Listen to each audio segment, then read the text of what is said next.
Have you ever walked past a homeless person and pretended they didn't exist? It's okay, you don't have to answer that right now. But I need you to hold that question inside you while I tell you this story. Because what happened to Marina, and I'm going to tell you every detail, will make you question everything you think you know about kindness, about merit, and about who truly deserves your attention. And the ending will wreck you. Not because it's sad, but because it's true in a way that hurts. Marina was 34 years old, lived in Denver, Colorado, and worked as a manager at a women's clothing store in a mall downtown. She made about $52,000 a year. She wasn't rich, she wasn't poor. She was that kind of person people call hardworking middle class, pays every bill on time, but there's never anything left at the end of the month. She lived alone in a 2-bedroom apartment she inherited from her grandmother. She had a cat named Chester. Drank her coffee black. Woke up at 5:45 every morning. And she had a habit that everyone around her thought was strange: she talked to homeless people. It wasn't program charity, you know? It wasn't that thing where you bag up old clothes at Christmas. Marina stopped. Looked them in the eye. Asked their name. And that made people uncomfortable. Her mother, Teresa, was always saying, "Marina, for God's sake, stop doing that, you're going to get mugged, those men are dangerous." Her coworkers laughed behind her back. Jessica, who'd worked with her for 6 years, once said during lunch, thinking Marina couldn't hear, "Poor Marina, she's too nice for her own good, one day that's going to bite her." And maybe Jessica was right. But not the way anyone imagined. It was a Tuesday in January. Denver was locked in that bone-cutting winter cold, the kind of cold that gets under your skin and makes your whole body ache. Marina left the mall at 9:30, like always. It was dark. The parking garage was across the street and she had to cut through a small park, Civic Center Park, right there near downtown. In that park, leaning against a wooden bench, with a gray blanket full of holes draped over his body, there was a man. She almost didn't see him. The blanket blended with the bench, with the dark, with the nothing. But she heard a sound, a low moan, almost like a whisper of pain. And she stopped. Anyone else would have kept walking. The cold was brutal, the parking garage was right there, the car was waiting. But Marina stopped. And when she got close, she saw that the man was shaking. It wasn't shivering from cold. It was shaking from fever. His forehead was glistening with sweat even in that temperature. His lips were cracked. And he opened his eyes, dark eyes, deep, with the kind of exhaustion that doesn't come from one bad night's sleep but from an entire life carried on your back, and he looked at Marina with a mix of fear and shame. She crouched down. "Hey, are you okay?" He didn't answer. Just closed his eyes again. Marina touched his forehead. It was burning. "Sir, you're burning up. I'm going to call an ambulance, okay?" And then he spoke. His voice was hoarse, almost inaudible, as if every word cost him enormous effort. "No, please, don't call anyone. They take me in and then dump me right back on the street. I just need some water." Marina felt something tighten inside her chest. It wasn't pity. Pity is when you look down at someone. This was something else. It was recognition. It was looking at that man and thinking, this could be anyone I love. She went to her car, grabbed a water bottle from the back seat, came back. He drank slowly, his hands shaking so much he spilled half of it. Marina held the bottle for him. And she stayed there. In the cold. Crouching. Holding a water bottle for a stranger. "What's your name?" she asked. "Robert." "Robert, I'm Marina. Did you eat anything today?" He shook his head no. Marina thought for a second. Thought about her mom saying it was dangerous. Thought about Jessica saying she'd regret it. Thought about everything any sensible person would think.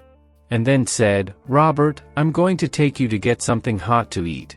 Can you stand up?" He looked at her as if she'd spoken another language. As if that sentence didn't make sense in his world. But he stood up. Slowly, leaning on the bench, his legs wobbly. And Marina noticed right then, in that simple act of standing, that Robert was tall. Very tall. Must have been 6'3", maybe more. But he was so thin, so hunched over, that he seemed smaller than he was. She took him to a diner nearby that stayed open late. The girl at the register looked at Marina with an expression that clearly said, "What are you doing?" Marina ignored her.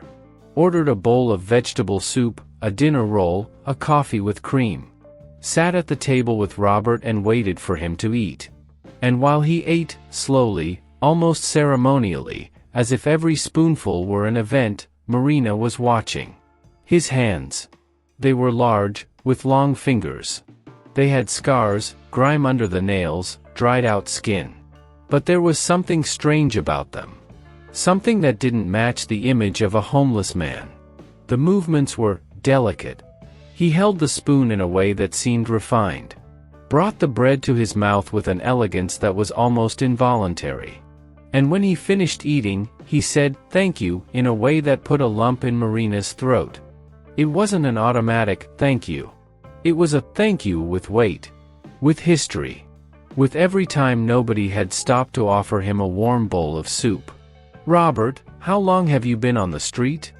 He looked down. 3 years. Give or take. You lose count. And before? What did you do? He hesitated. And Marina saw in his eyes that thing everyone who carries a heavy story does, that look to the side, that longer blink, as if the body is deciding whether it's worth opening the door to that memory. "I worked." That's it. Marina didn't push. She learned, maybe by instinct, maybe by having a heart more attentive than most, that there are questions you don't ask. There are stories that only come when the person is ready. And that night, Robert wasn't ready. She paid the bill. Asked if he wanted her to call paramedics. He said no. She gave him the blanket she kept in her car trunk, a thick fleece she used on picnic days with her friends, and said, "Take this, it'll help you more than it'll help me." And she left. In the car, driving home, Marina cried. She didn't sob, didn't make a scene. It was a silent cry, the kind you cry when you realize the world is unfair in a way so deep that no individual good deed is going to fix it. But she also cried for another reason.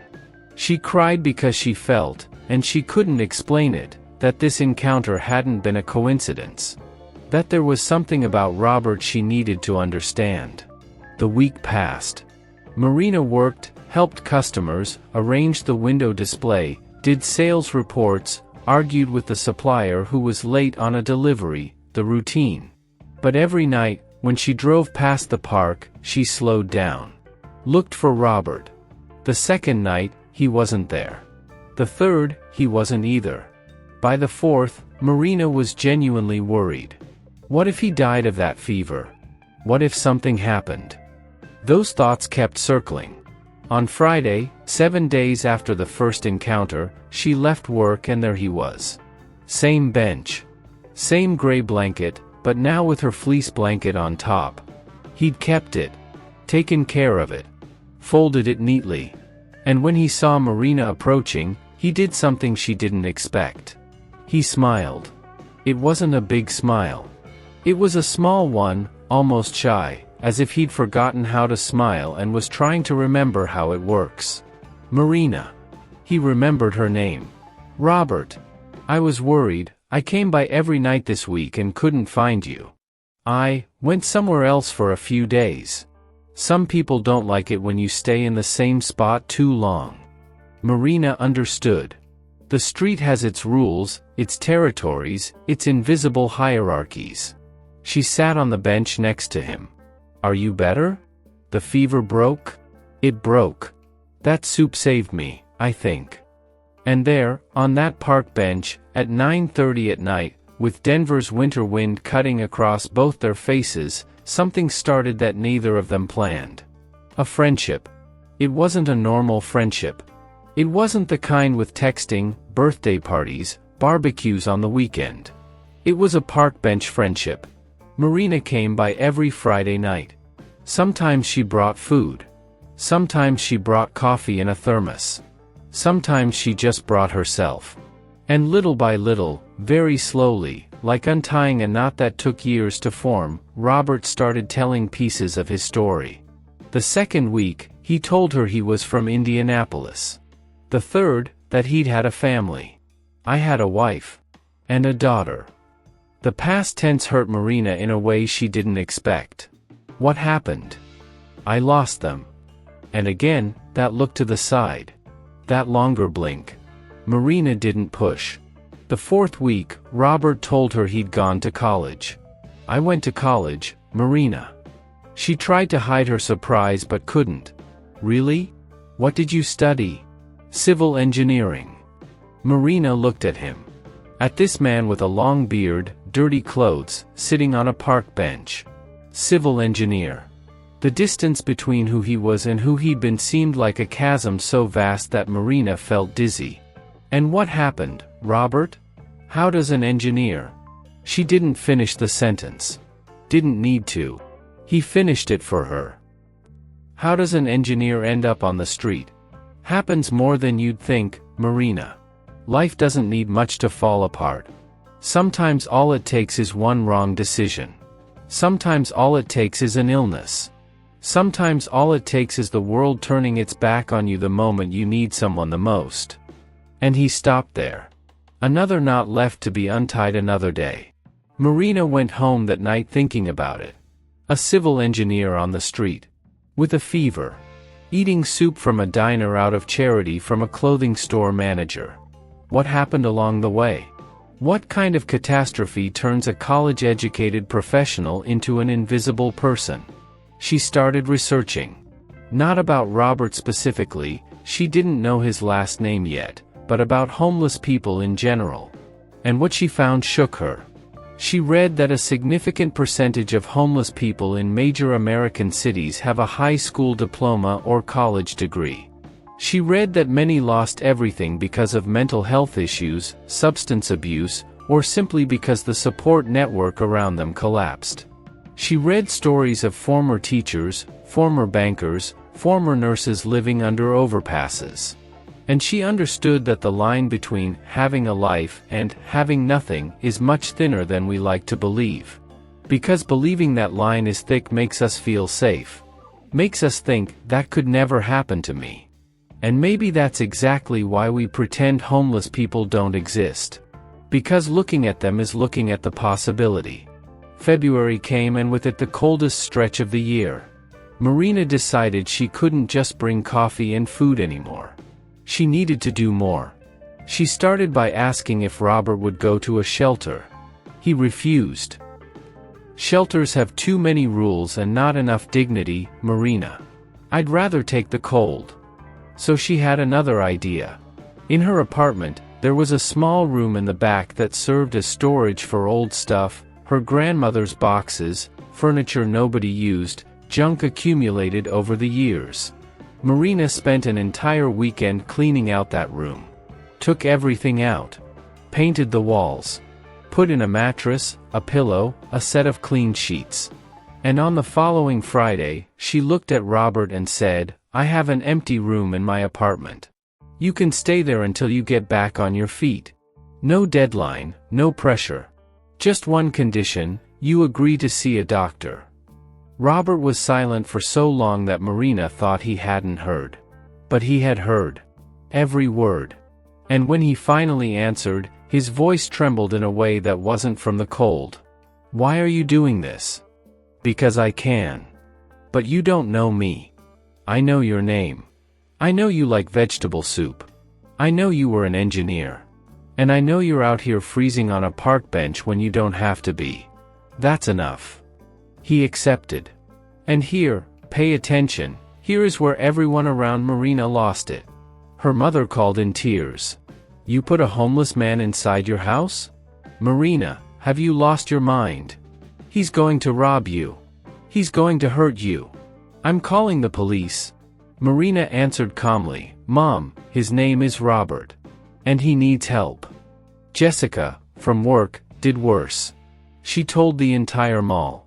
"You're not going to believe this. Marina took a homeless guy to live with her. She's sleeping in the same apartment as him. That girl is out of her mind."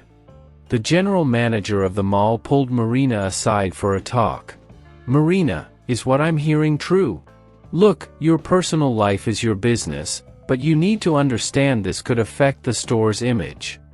Marina looked at him and said, "With all due respect, the store's image sells clothes. My home takes care of people. Those are different things." She kept Robert. The first days were awkward, like any cohabitation between strangers. Robert took his first hot shower in months and stayed under the water for 40 minutes. Marina heard the sound of the water and smiled.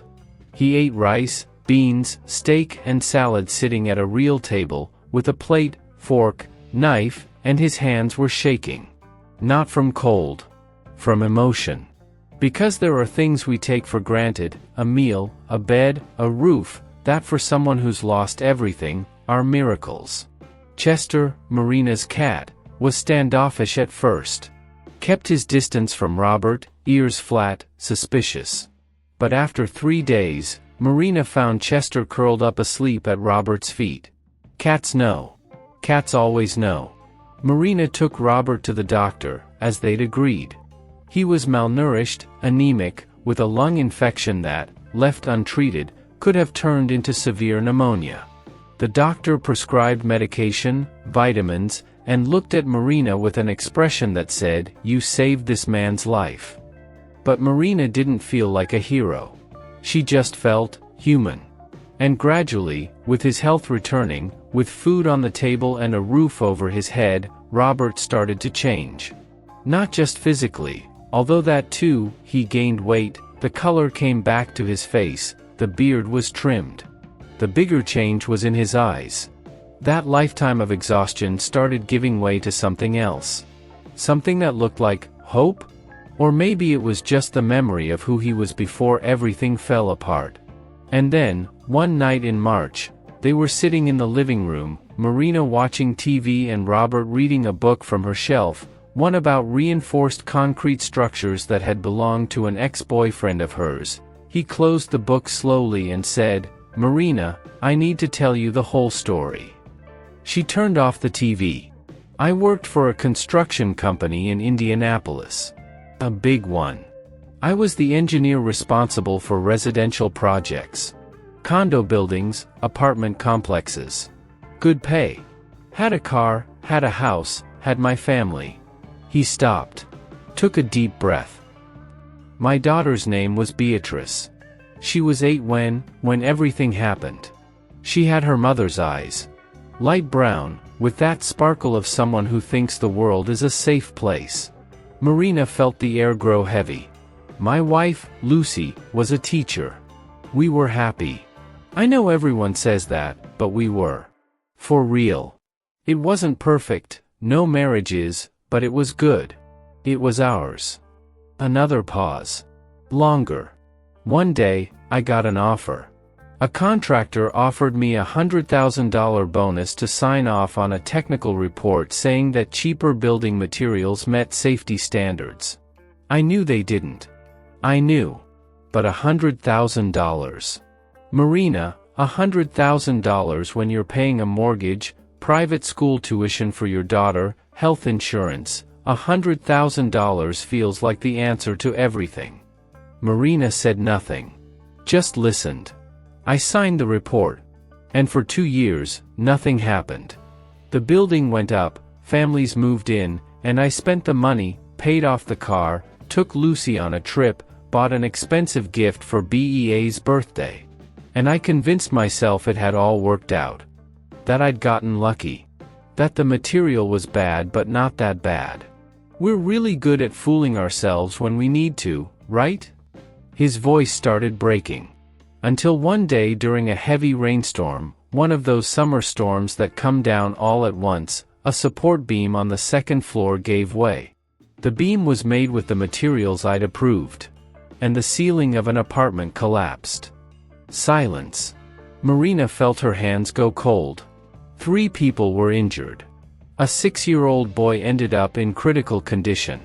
He was in the ICU for 2 weeks. He survived, but he lost the use of his legs. Robert was crying now. Soundlessly.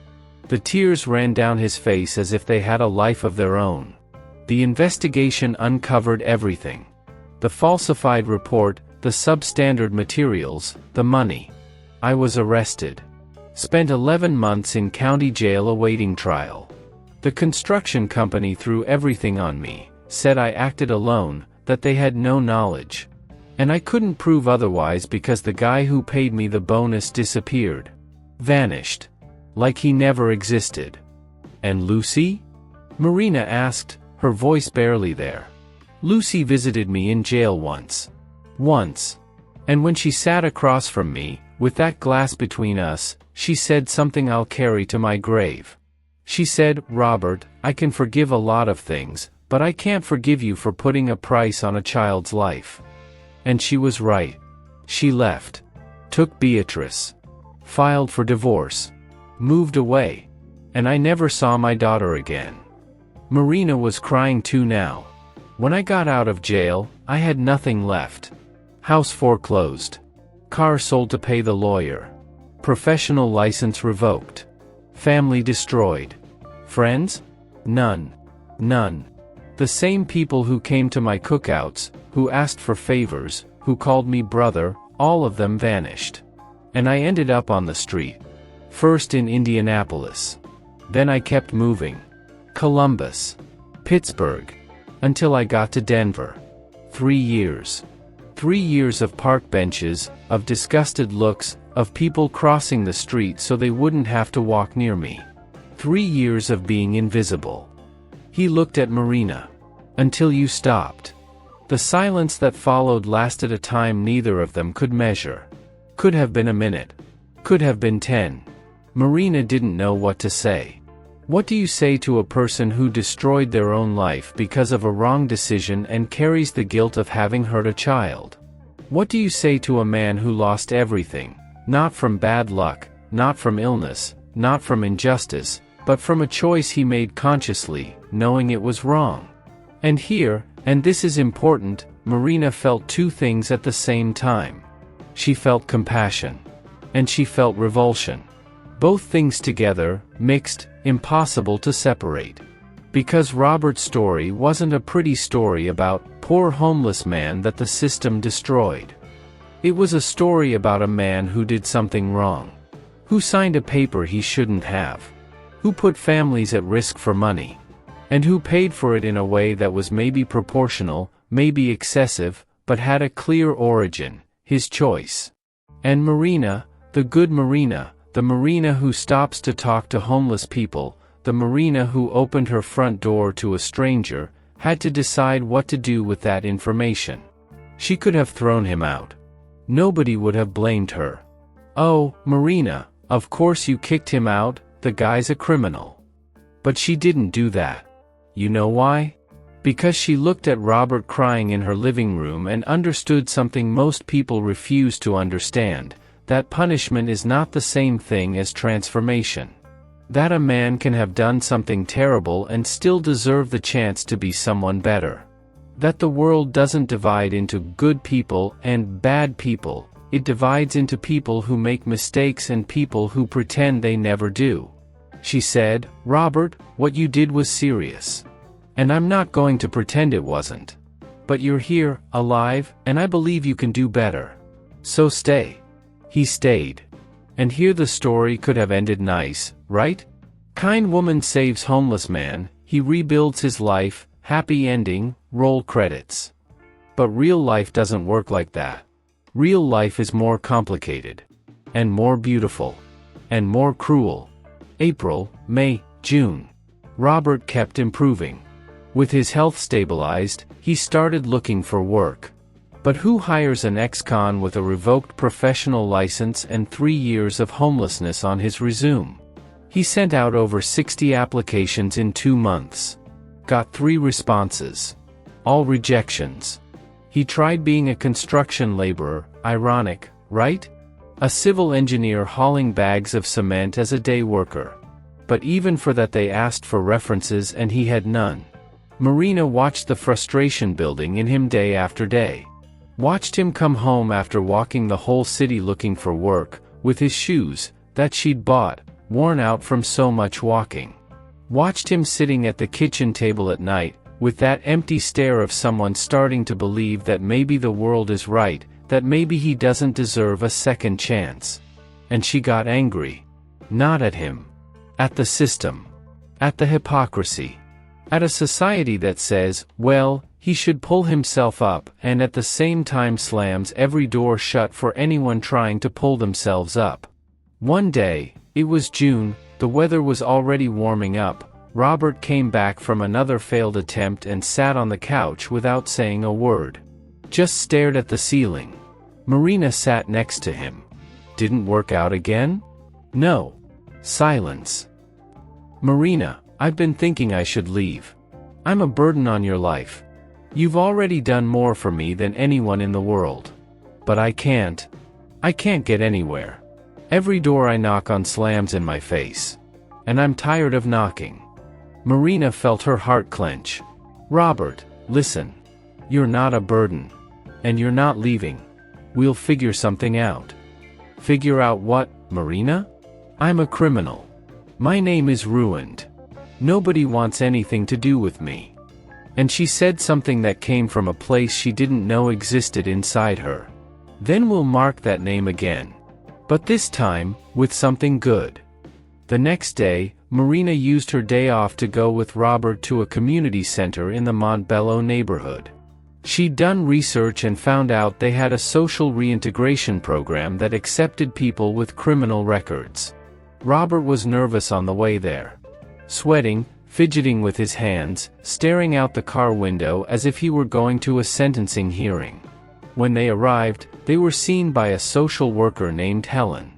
Helen was a woman in her early 50s, gray hair pulled back in a bun, red-framed glasses, and a way of looking at you that made you feel seen. Not judged. Seen. She listened to Robert's story, all of it, unedited, and didn't change her expression once. When he finished, she said, Robert, nobody here is going to ask you what you did. We're going to ask you what you want to do. And that hit Robert in a way that 3 years on the street hadn't managed. He started going to the community center every week. Did volunteer work, fixed things, helped with maintenance on the building. And slowly, very slowly, the people there started seeing that Robert knew what he was doing. That when he looked at a wall with water damage, he didn't just see a stain, he saw the structural problem behind it, knew where it came from, knew how to fix it. The community center needed to renovate a warehouse out back that was going to become a computer lab for neighborhood kids. They didn't have money to hire an engineer. Robert volunteered. Drew up the plans. Calculated the materials. Supervised the entire project, which was carried out by volunteers from the neighborhood itself.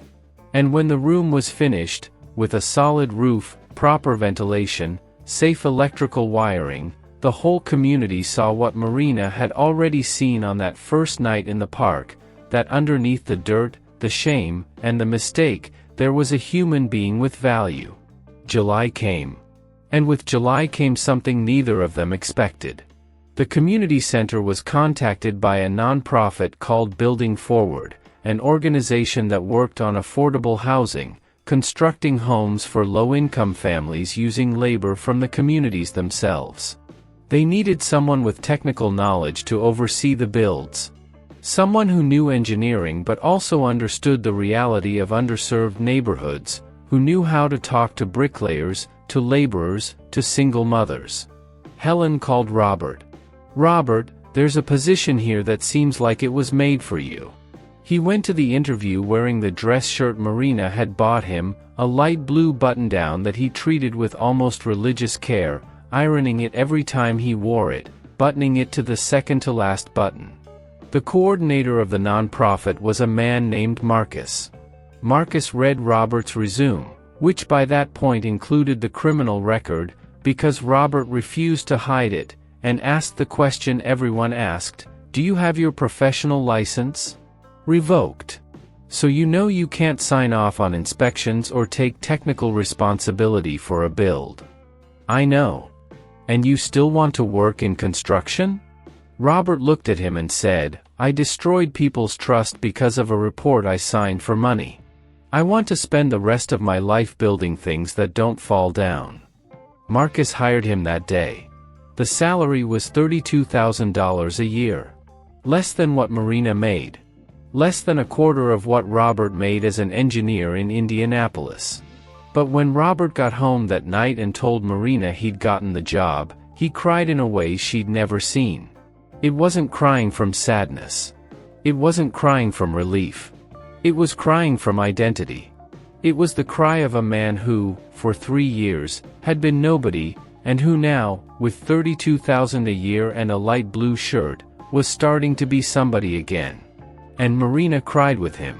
Because watching a person rebuild themselves up close is one of the most beautiful things that exist. And one of the hardest. Because rebuilding isn't linear. There are good days and terrible days. There were days Robert came home energized, talking about the houses he was helping build, the workers he was training, the families who would live there. And there were days he sat in that same kitchen chair, with that same empty stare, and Marina knew he was thinking about Beatrice. About the daughter he hadn't seen in over 4 years. One night, in August, she heard Robert talking to himself in his room. It wasn't madness. It was pain. He was saying, Daddy messed up. Daddy messed up so bad. But Daddy's trying, okay? Daddy's trying. Marina leaned against the hallway wall and stayed there, listening, without going in. Because there are pains you can't cure. There are pains you can only respect. The year turned. The work at the nonprofit took off.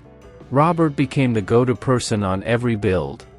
The construction workers liked him because he didn't talk down to them. He worked alongside them, hauled bricks, got his hands dirty. The families liked him because he explained everything. Look, Mrs. Johnson, this wall here has a layer of waterproofing on the outside. So when it rains, you won't have any leaking problems.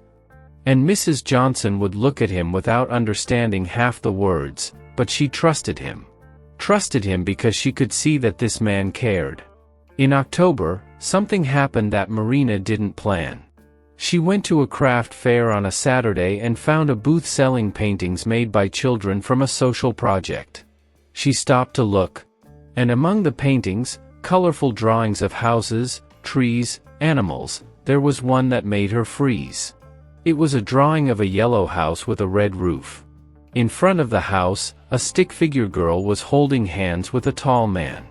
And underneath, in crooked childish handwriting, it said, "The house my dad will build for us someday." Marina bought the painting. She didn't know why. It wasn't Robert's daughter's, it was from another child, another project. But something about that drawing spoke of a hope so pure, so innocent, that she had to take it home. She hung the painting on the living room wall. When Robert saw it, he stared at it for a long time. He didn't say anything. But Marina noticed that, from that day on, every time he walked down the hallway, he looked at the painting. And something in his eyes shifted. As if that drawing were a reminder, not of what he'd lost, but of what was still possible. November, December, January. 6 months at the nonprofit. Robert had already helped build 12 houses. 12. Each house had his mark on it, not officially, because he couldn't sign off on anything, but in practice. In the quality of the finishes, in the strength of the walls, in the care with details. Marcus, the coordinator, started bringing Robert to meetings with the nonprofit's partners and funders. And at one of those meetings, Robert met a lawyer named Paul. Paul did pro bono work for social organizations and was interested in Robert's case. Did you know there's a process for reinstating a professional license in cases of rehabilitation? Robert didn't know. And more than that, he didn't believe it. 3 years on the street teach a person not to believe in anything that sounds too good to be true. But Paul was persistent. And skilled. He started gathering documentation, certificates from the community center, recommendation letters from the families who received the houses, reports from the volunteer work, evaluations from Helen the social worker. He put together a dossier so thorough that the licensing board couldn't ignore it. And while that process was moving, and bureaucratic processes move slowly everywhere, everyone knows that Marina and Robert kept living that strange, beautiful routine. She left for work in the morning, he left for the job site. She came home at night, he came home covered in cement dust. They ate dinner together. He did the dishes, always. She never asked, he just did it. And sometimes, after dinner, he sat in the living room and read. And she sat on the other side and watched TV. And Chester slept between them. And it was peace. A kind of peace neither of them had had before. It wasn't romance, and I know a lot of people listening to this are thinking, oh, but they got together, right? No. They didn't. It was something else. Something that might not even have a name. It was that feeling of two people who were alone in the world finding an anchor in each other. Without expectation. Without demands. Without labels. February. 1 year since that night in the park. Marina didn't even remember the date, but Robert did. He came home with a small package. Inside was a picture frame made of reclaimed wood, which he'd built himself in the non-profit's workshop. Inside the frame, a photo that he'd asked a coworker to take, him and Marina at the community center's summer block party, her laughing with an oversized straw hat, him in a plaid shirt that was 2 sizes too big because he was still too thin for any clothes to fit right. It's been a year, Marina. A year since you stopped in that park. She held the frame and stared at the photo. And thought about everything that had happened. Everything that had changed. About her mom, Teresa, who now invited Robert to Sunday lunch, after months of resisting. About Jessica, from work, who one day kind of apologized, not directly, because Jessica would never be capable of apologizing directly, but by saying, Marina, I admire what you did, you know? I wouldn't have had the guts. About the mall manager, who never brought it up again. About the 12 families who had a home because of a man who, a year ago, slept on a park bench. Thank you, Robert. Thank you for what? For accepting the help. He smiled.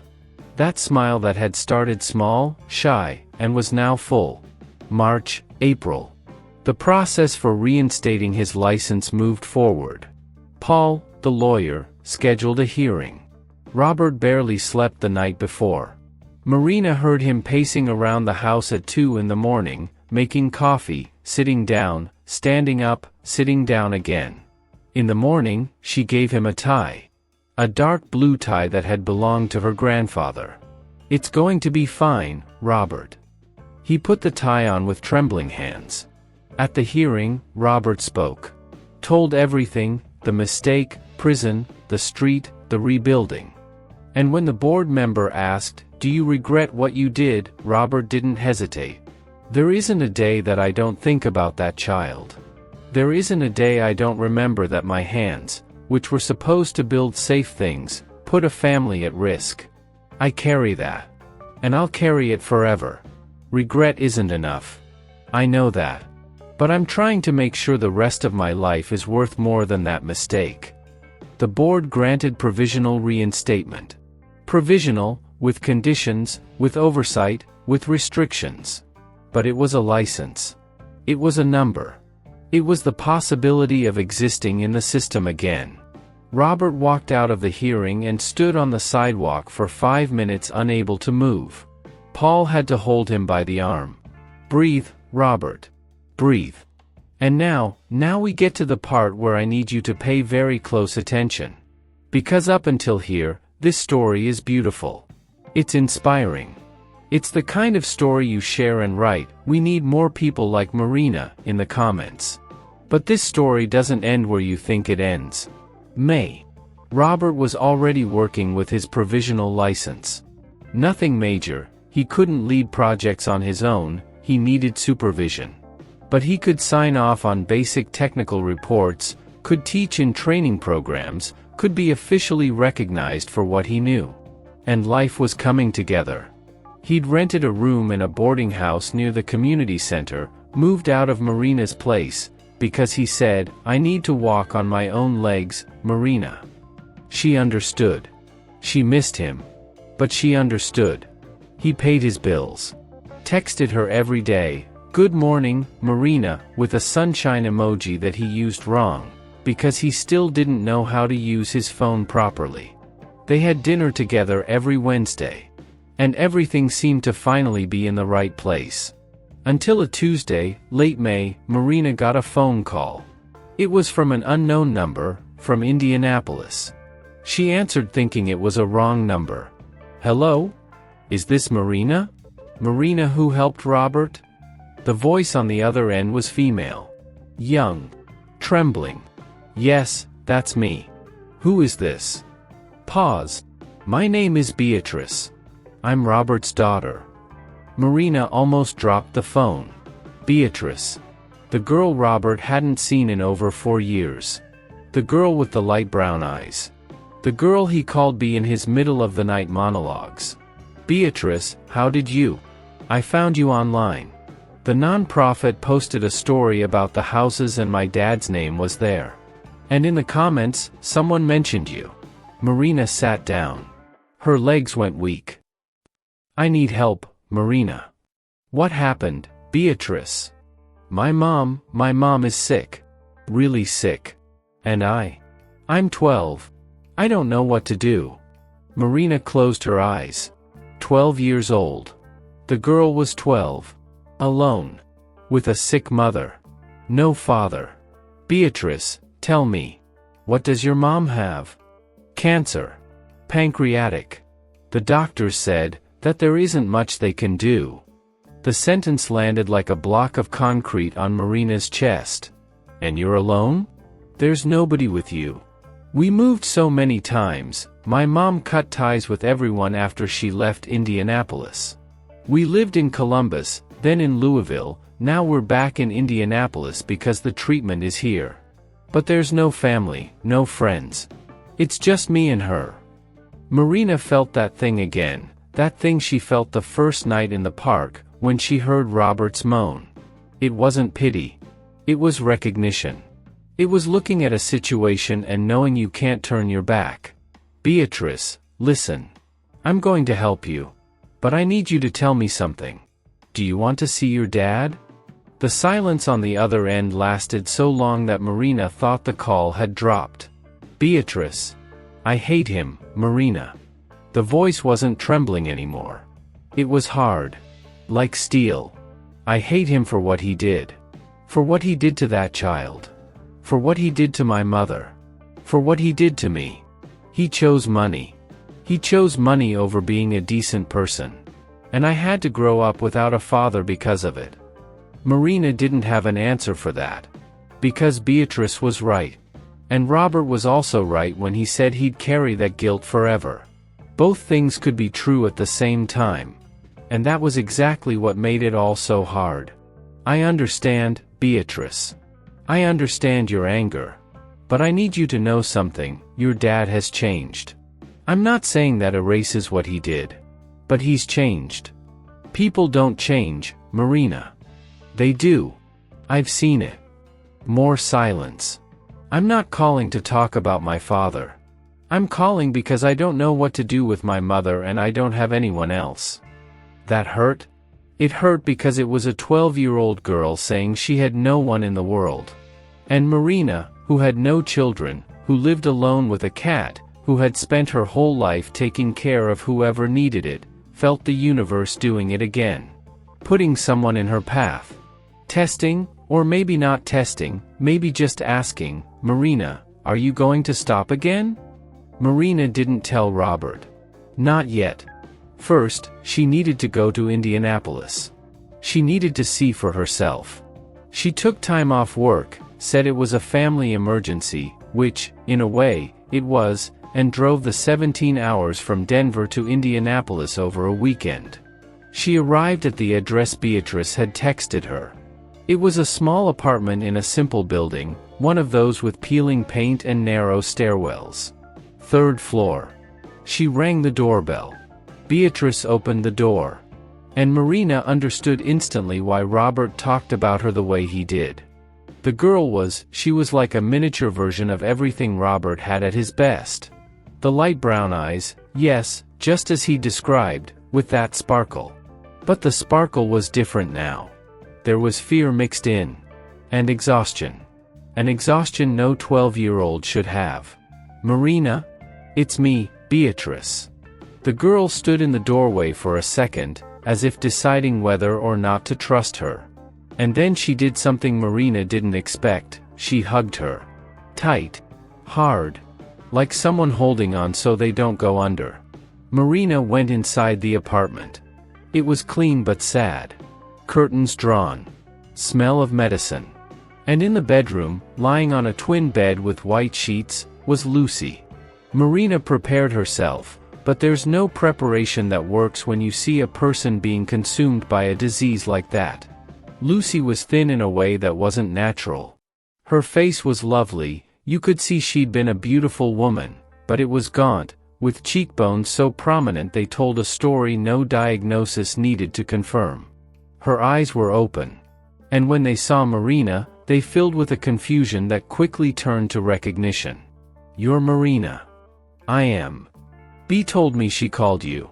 I told her not to. I'm glad she did. Lucy closed her eyes. I don't want anyone's pity. It's not pity. Then what is it? It's the same thing that made me stop in a park to help a stranger. It's not being able to turn my back. Lucy opened her eyes and looked at Marina with an intensity that made Marina feel like she was being X-rayed. You know what he did, right? I do. And you still helped. Yes. Why? Marina thought before answering. Because everyone deserves at least one person who doesn't give up on them. Lucy didn't respond. But something in her face changed. Something that looked like resistance softened. Just a little. Marina stayed the whole day. Helped Beatrice organize her mother's medications, went to the grocery store, cooked, cleaned the apartment. And while she did all of it, she was working out in her head how she was going to tell Robert. She drove back to Denver on Sunday night. And on Wednesday, at their weekly dinner, at a comfort food restaurant they liked, Marina looked at Robert and said, I need to tell you something. And I need you to listen until the end before you react. He put his fork on the table. What is it? Beatrice called me. Robert's face changed in a way Marina had never seen. It wasn't joy. It wasn't fear. It was as if every emotion tried to occupy the same space at the same time and none of them could. Bea, she found me online.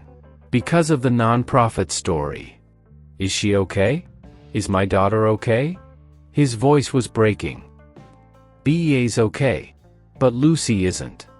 Marina told him everything. The cancer. The prognosis. The loneliness. The 12-year-old girl taking care of her mother alone. And Robert. Robert fell apart.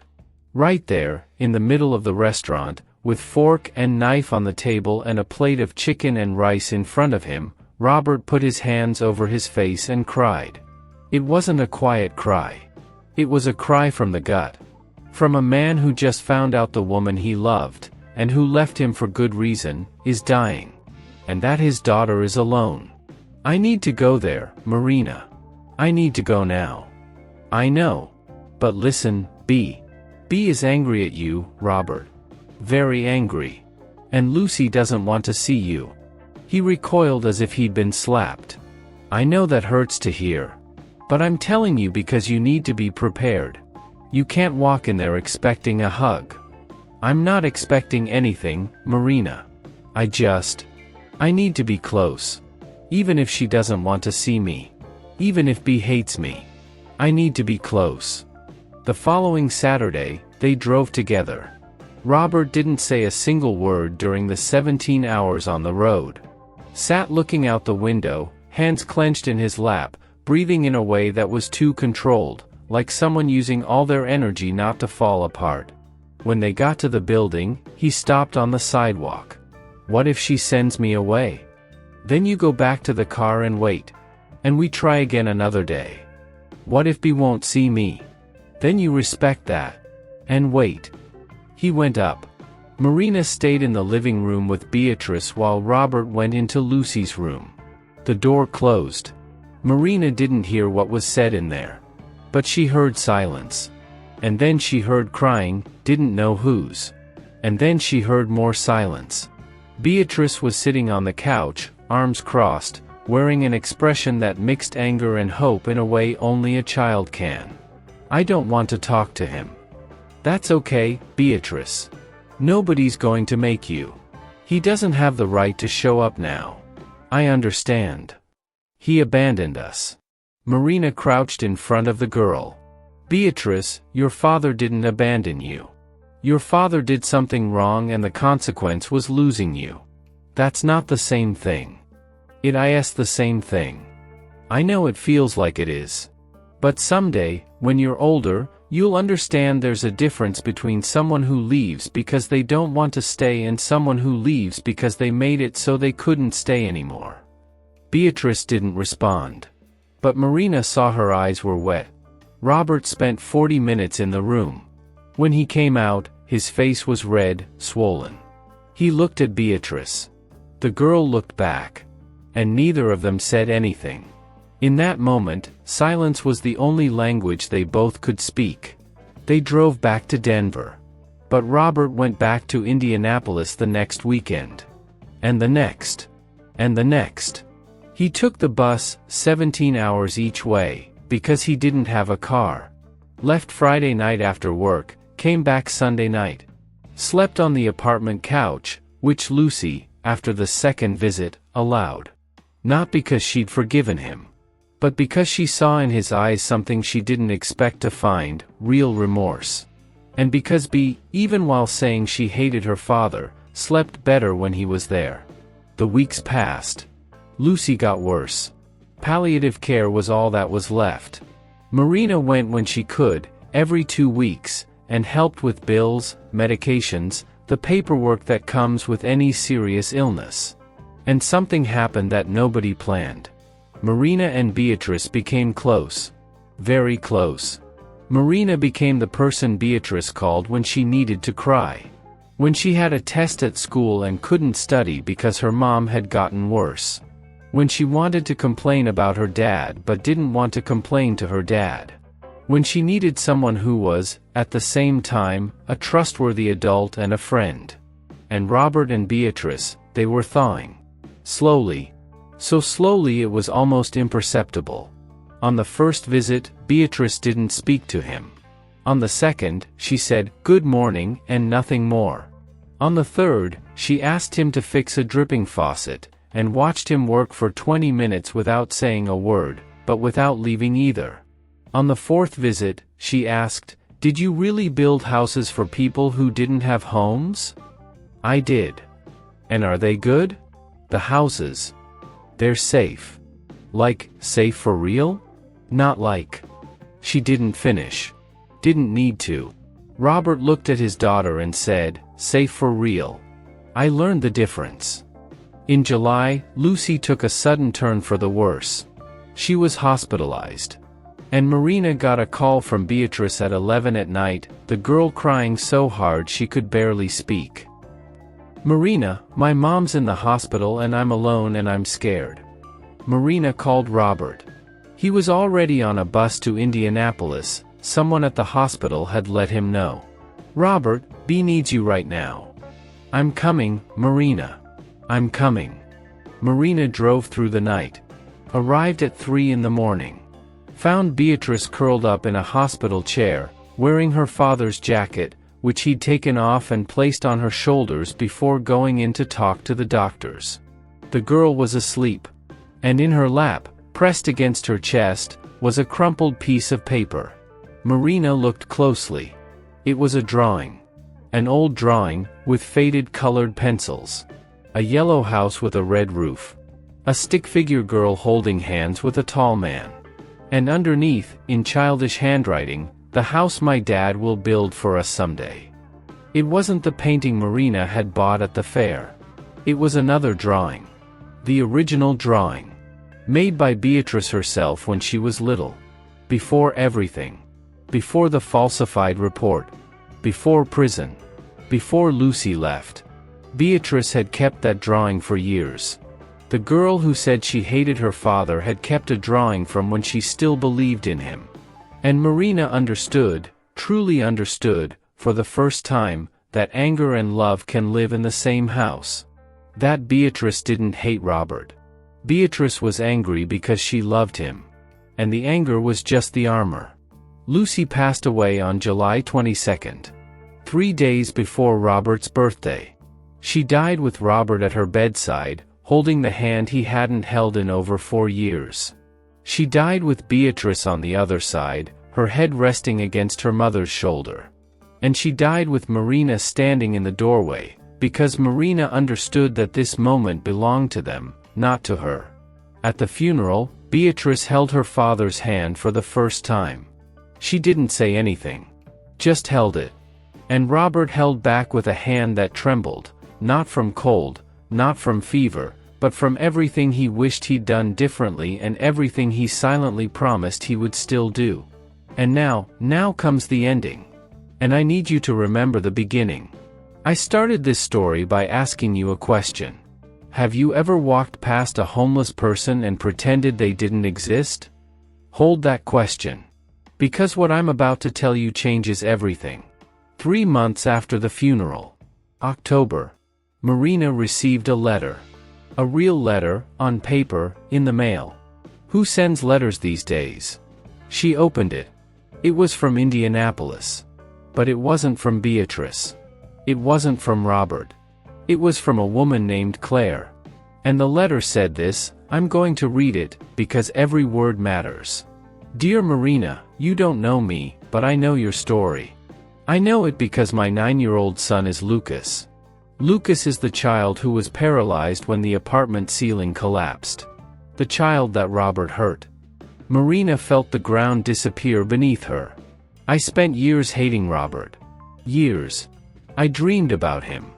I fantasized about the day I'd find him and scream everything I felt. All the rage. All the injustice. My son can't walk because of him. My son will never run, never kick a ball, never climb a tree. And that's the fault of a man who chose to sign a piece of paper for money. But then I saw a story. A story about houses being built for low-income families in Denver. And in the story, there was a photo of a man supervising a build. And I recognized him. It was Robert. Thinner, older, but it was him. And I did something I never thought I would. I went looking. Not for him. For you. Because the story mentioned your name as the person who helped him get off the street. And I want to tell you something, Marina. I want to tell you that I hated you. When I found out that someone had helped the man who destroyed my son's life, I hated you. How can someone help a monster? How can someone look at a criminal and decide to give them a second chance when my child never got a second chance to walk? I hated you for weeks. Lost sleep. Cried with rage. Told my therapist I wanted to drive to Denver and tell you to your face that you were wrong. And then my therapist asked me something. She asked, what do you want to happen to Robert? Do you want him to suffer forever? And I said yes. I do. He deserves to suffer forever. And she said, and if his suffering doesn't heal Lucas? And if his punishment doesn't make your son walk again? What's left? And I was silent. Because the answer was, nothing. Nothing is left. Robert's suffering doesn't give my son his legs back. And then I researched more. Saw the houses he helped build. Saw the families. Saw the testimonials from people who had a roof over their heads because of his work. And I saw something I didn't want to see, but that was true. Robert was using his hands to repair what his hands had broken. Not literally. Nothing he builds will fix the ceiling that fell on my son. But he was trying. He was really trying. And I cried again. But this time it wasn't from anger. It was from something I don't know if there's a word for. It was like a door I'd kept locked for years cracked open. Just a little. Marina, I'm not writing to tell you I've forgiven Robert. I don't know if I'll ever be able to forgive. I don't know if I want to forgive. But I'm writing to tell you something I need you to know. When you stopped in that park, when you looked at a man the entire world had decided didn't deserve to be seen, you didn't just save him. You saved the possibility that people like me, people full of rage, of pain, of the desire to destroy, might one day look at the person who hurt us and see a human being. You didn't heal me. You didn't heal Robert. You didn't heal Lucas. But you did something no one else did. You proved that it's possible to look at the wrong person and do the right thing. And that changes something in here that I can't explain. I'll close by saying that last week, for the first time in 4 years, Lucas asked me, "Mom, that man who made our ceiling fall, did he ever say sorry?" And I said, "In a way, son, he's been saying sorry every day, with every house he builds." And Lucas said, "Okay then. Okay then. Just that. Okay then." From the mouth of a 9-year-old boy who can't walk. Thank you, Marina. Not for helping Robert. But for showing me that compassion isn't weakness. It's the bravest thing there is.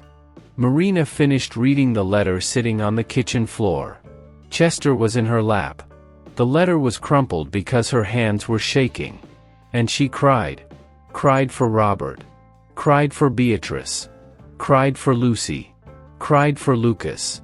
Cried for Claire.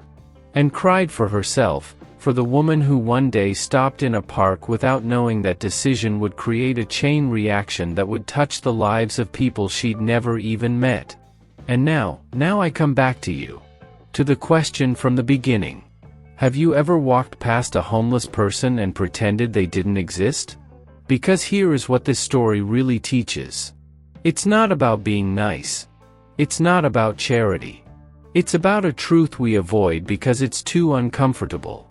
The truth is this: every person we ignore has a story we don't know. And every story we don't know has a connection to ours that we can't see. Robert needed Marina to rebuild himself. Marina needed Robert to discover her purpose. Beatrice needed Marina to have a trustworthy adult. Robert needed Beatrice to have a reason to keep going. And Claire, the mother of the child Robert hurt, needed all of that chain to happen so that a door inside her could begin to open.